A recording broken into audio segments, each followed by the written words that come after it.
Hola, ¿qué tal? Este es el episodio 409 de nuestro podcast. Mi nombre es Vidal y quiero agradecer la oportunidad que me conceden de poder entablar la segunda parte de nuestra conversación que obviamente inició en el episodio 408 con respecto a la estructura de la iglesia. Si por alguna razón se perdieron o no han escuchado la conversación anterior, les invito a que vayan y busquen en los archivos el 408, que tiene que ver precisamente con esto que iniciamos hablando en algunos días atrás con respecto a cómo estructurar la iglesia, cómo poder llevar la iglesia, ya sea que estamos en un caso de revitalización, estemos en un caso donde queramos plantar una iglesia, o a lo mejor estamos en el caso donde necesitamos replantarla, implica que necesita cesar de existir y eventualmente volver a nacer. Cualquiera que sea el caso de la condición de la iglesia, los principios que estamos describiendo o que describimos desde la semana pasada básicamente están basados en tres doctrinas o tres componentes que son no negociables en el funcionamiento de una iglesia.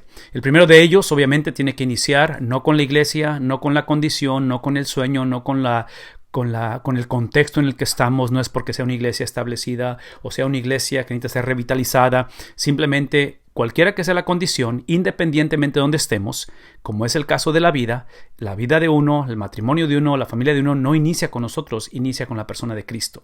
Entonces, uno de los distintivos de lo que es la iglesia de Cristo es precisamente Cristo, no es tanto la iglesia. La iglesia es importante y tiene un papel sumamente importante en la trayectoria y en la proclamación del evangelio, pero en sí la centralidad está en la persona de Cristo. Por lo tanto, a esto le llamamos, desde la semana anterior o el podcast anterior, hablamos de lo que es la cristología, la doctrina o la enseñanza de la Biblia con respecto a Cristo. ¿Qué dijo Cristo de sí mismo? Traducido implica los 33 años de vida de Cristo, su perspectiva de la vida, cómo él pensó, cómo él reaccionó, cómo él vivió, cómo tomó decisiones, cómo se relacionó con su Padre Celestial, cómo enfrentó la tragedia, las dificultades, en fin, todo lo que compone a este judío que caminó por 33 años, esa es la cristología, esa es la persona de Jesús, esa es la base número uno de la iglesia. La segunda cosa que se deriva de la primera es precisamente su misión. ¿Cuál es el propósito? En otras palabras, hay una razón por qué Cristo inicia hasta los 30 años de edad su ministerio terrenal. Hay una razón por qué cronológicamente Él nace en un día específico en la historia de la humanidad. Hay una razón por qué cronológicamente Él muere en un día específico. Todo eso está establecido con algo específico, con una misión. La pregunta es, ¿cuál es esa misión? Bueno, la misión de Jesús, y hemos hablado de eso anteriormente, es básicamente esa pasión, ese fin de semana donde entrega su vida. Y hemos hablado y dicho que parte de su misión es su vocación, que es precisamente el sufrimiento. La misión de Cristo fue y es el complacer, el satisfacer, el glorificar al Padre. Es obvio que de esa relación entre padre e hijo, esa relación de 33 años sobre la faz de la tierra, que eventualmente viene a su clímax, viene a su cúspide en esa experiencia de su pasión, es que de ahí se deriva la salvación del hombre. Por eso es que, una vez más, no iniciamos con la iglesia, no iniciamos con la cultura, no iniciamos con el hombre, con el pastor, con el liderazgo, no iniciamos con la relación entre la iglesia y Dios, iniciamos con Cristo, y específicamente esta es la misión en la relación que Él tuvo con su Padre Celestial. Esos parámetros son los que sientan o son los que traducen y cristalizan la estructura de una iglesia. Parte de ello, por ejemplo, y aquí es donde quiero que hagamos un paréntesis rápidamente, dentro de esa misión encontramos por lo menos tres componentes que Él establece, que Él nos llama a hacer, que Él nos llama a seguir y que Él va a dar su vida por ello. El primero de ellos precisamente es el Evangelio, es la centralidad de la persona de Cristo y la centralidad de la misión de Cristo. ¿Qué es lo que estoy diciendo? De que tenemos que tener cuidado de que no nos desviemos de lo que es el Evangelio, no prediquemos, no enseñemos, no creamos sistemas que potencialmente estén negociando la centralidad de ello. Por lo tanto, tenemos que enfatizar quién Cristo dijo que es y qué fue la obra de Cristo. Eso es el Evangelio. El segundo de ellos son sus ordenanzas. Él estableció estas ordenanzas, tanto la cuestión de la Santa Cena, la Cena del Señor, esta experiencia del nuevo pacto, esa experiencia de recordar su obra expiatoria basada en su vida por 33 años y eventualmente lo que viene siendo la pila bautismal o el bautismo por inmersión, se le conoce como el bautismo también del creyente. El tercero, que es un poquito más difícil de lidiar con él, es aparte de lo que es el Evangelio y aparte de lo que es las ordenanzas, encontramos ahora lo que es la disciplina en la iglesia. Extremadamente importante la disciplina en la iglesia, porque una vez más, cuando pensamos en Mateo capítulo 16, pensamos en la interacción entre él y los discípulos. Cuando él les pregunta quién dice la gente que soy yo, ellos responden, algunos dicen que eres uno de los profetas, que eres Elías, que eres Jeremías. Eventualmente él pregunta y dice, ¿quién dicen ustedes que soy yo? Y es ahí donde Pedro hace la afirmación, donde tú eres el Cristo, el Hijo del Dios viviente. Y ahí es donde él dice abiertamente, él dice sin pedir disculpas, él simplemente dice, es bajo esta afirmación que voy a afirmar mi iglesia. Y aquí es donde entra esto, que las puertas del Hades, del infierno, no prevalecerán contra ella, que es el punto, de que Cristo es ahí donde le da a la iglesia la habilidad de moverse de una línea defensiva a una línea ofensiva, pensando en términos de deporte. En lugar de protegerse, la iglesia ataca. Entonces, cuando pensamos en cuestión de la disciplina en la iglesia, trágicamente, cuando la disciplina se ejerce de una manera no saludable o no bíblica, es porque la iglesia mantuvo una actitud defensiva, estuvo protegiéndose. Cuando vemos en la Biblia que la actitud de la iglesia debe de ser ofensiva, y quien realmente se protege de la iglesia es el infierno, es Satanás. Entonces, esos componentes que estamos describiendo, tanto de la cristología, la persona de Cristo, sus 33 años, como su misiología, la misión de Cristo, tiene que adoptarse de una manera personal, de una manera colectiva, porque lo último es lo que produce, que es la iglesia, la eclesiología, lo que es la doctrina o la enseñanza de la Biblia con respecto a la iglesia. Lo que queremos hacer en este podcast y simplemente avanzar la conversación es pensar acerca de que la base bíblica o parte de la base bíblica la encontramos en una de las cartas en el Nuevo Testamento. Y déjenme nada más decir como preámbulo, porque esta carta se le atribuye a uno de los plantadores de iglesia, a uno de los precursores de la iglesia, a uno de los líderes de la iglesia, que es el apóstol Pablo. La mayoría de estas cartas, si no es que todas, fueron escritas porque Pablo, al igual que el resto de los apóstoles, continuaban ver el abismo crecer entre lo que la iglesia entendía por las palabras de Jesús y la implicación o el significado de las palabras de Jesús. En otras palabras, hace 2000 años, que es el caso de hoy en día, la gente típicamente abraza, cree o quiere una relación con Cristo siempre y cuando Él me permita a mí interpretar lo que esa relación significa. La relación, en contexto de matrimonio, en contexto de crianza de los hijos, eso nunca funciona, porque si nos ponemos a pensar en el matrimonio, por ejemplo, en el matrimonio el reto no es que querramos estar casados, el reto es que muchas veces queremos imponer lo que yo pienso que debe de ser el estar casado.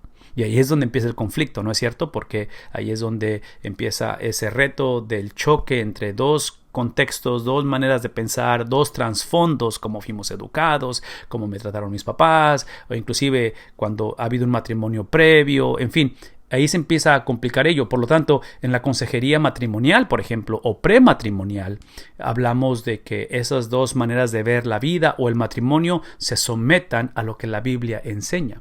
Precisamente es lo que estamos hablando a nivel de iglesia. A nivel de iglesia estamos hablando de que la enseñanza de los apóstoles tiene que ser la autoridad. Creemos que son los que fueron inspirados por el Espíritu Santo, que cuando ellos hablaron, parte de su mensaje fue precisamente a la iglesia encerrar y volver a casar lo que Cristo dijo con lo que Cristo implicó o quiso decir con lo que dijo. En otras palabras, lo que hacen los apóstoles es que ellos ayudan a que la iglesia entienda el significado de las palabras de Cristo, que no quede ningún margen, ninguna duda de lo que Cristo estableció desde un principio. Por lo tanto, cuando pensamos, por ejemplo, en la carta a los Colosenses, que es donde quiero que vean la cristología expresada o reflejada de una manera en su totalidad, el apóstol Pablo dice en el capítulo 1, después de básicamente 17 versículos, llegando al 18, él llega hablando de la supremacía de Cristo, la cristología, quién dice Cristo que Él es un ser supremo. En el versículo 18 él dice, Él es la cabeza. Este ser supremo es la cabeza, el cual obviamente la cabeza del cuerpo. ¿Y quién es el cuerpo? es la iglesia. Entonces pone a Cristo, pone la iglesia dentro de la analogía, en este caso, de cabeza y cuerpo. Ese es un tema extremadamente importante porque en una cultura en la que vivimos hoy en día, a nivel de familia, a nivel de trabajo, a nivel de sociedad, queremos y luchamos por igualdad. Queremos y luchamos por incluir a los demás. Inclusive como nación, aquí en Estados Unidos, se celebran los eventos, las situaciones donde se ha peleado y constantemente se pelea hasta la fecha por una democracia, por la habilidad de escoger, una vez más, la cuestión de igualdad. Bueno, esta es la realidad, hablando de esta cuestión de cabeza, de cuerpo, y inclusive iniciando con Dios mismo, con Cristo mismo, como Padre, como Hijo, como Espíritu Santo, es que en cuestión de igualdad tenemos que hacer una distinción entre esencia y función. Y menciono esto porque eventualmente en el podcast vamos a llegar a la cuestión de hablar de los distintivos en el liderazgo de una iglesia, desde nivel pastorado, a nivel del diaconado, a nivel de aquellos que dirigen, en fin, todo eso. Cuando hablamos de distinciones y hablamos de funciones que hay en el hogar, que hay en la iglesia, no estamos implicando que hay diferencias en esencia, en el valor de la persona. Cristo dice, yo soy la cabeza del cuerpo que es la iglesia. Esto implica, eso es lo que implica. Aquí es como Cristo ganó su supremacía. Es que Él, Pablo dice en el capítulo 1, versículo 18 de Colosenses, es que Él es el principio, Él es el primogénito de ¿qué cosa? De la resurrección. Entonces, es obvio que la resurrección, lo cual la ansiamos, la buscamos, es nuestra esperanza, en eso está basada nuestra fe, en la persona de Cristo, que cuando Él resucitó, es ahí donde está la centralidad de nuestra fe, nuestra habilidad de creer que Él es lo que Él dijo que era. Para nosotros unirnos a esa resurrección, tenemos que unirnos primero a su padecimiento. Por eso cuando hablamos del bautismo por inmersión o el bautismo de los creyentes, es exactamente el simbolismo de que al unirnos a Él en su sufrimiento, nos unimos o nos uniremos eventualmente en su resurrección. Esta experiencia, tanto de sufrimiento o ser sepultado o sumergido en el agua en cuestión del bautismo y salir del agua, la Biblia dice que Él es el primero y dice todo esto, al final del versículo 1 habla de, una vez más, para Él en todo ser el primero. Lo que quiero que concluyamos en este podcast es simplemente recordar que la supremacía de Cristo, basado en lo que acabamos de decir, está basada en una vida de servicio, en el siervo sufriente. Cuando pensamos en iglesias que no tienen pastor, pensamos en solteras o solteros que están buscando casarse con alguien, cuando pensamos en nuestros hijos avanzar en su carrera vocacional y avanzan en sus estudios y cosas por el estilo, es esta cuestión de supremacía o de avance, de acuerdo a la palabra de Dios, teniendo a Cristo como el modelo, está basado en su habilidad de Él humillarse. Filipenses capítulo 2, Isaías 53 habla de un contexto de supremacía en vida de servicio. Entonces, una vez más, como iglesia, si estamos buscando pastor, como familia estamos transicionando, ¿sí? Como padre, si yo soy la cabeza del hogar, de acuerdo a lo que la palabra enseña, tiene que ser en el contexto de servicio, no en el contexto de abuso, no en el contexto de simplemente una posición de autoritarismo. En este caso es una vida de servicio. La última cosa que quiero que entendamos es que esta vida de servicio de Cristo le lleva a su misión. Y la misión de Cristo tiene que ver con su vocación. Y hemos dicho desde un principio, Isaías 53, Él es el siervo sufriente. Él es aquel que literalmente da su vida en rescate por muchos. Entonces, traduzcamos eso en la estructura de la iglesia. ¿Qué si nuestras iglesias fueran estructuradas, la gente fuera dada la comisión, fueran puestos en liderazgo, con el entendimiento de que el motor de arranque no es la habilidad que tenemos, no es el llamado que tenemos, no es el conocimiento o cierto tipo de aptitudes que podemos tener, pero qué si el motor de arranque fuera el de Cristo? Que la misión, su persona, la manera en que Él se conduce es la del siervo sufriente, entendiendo que su vocación es el sufrimiento.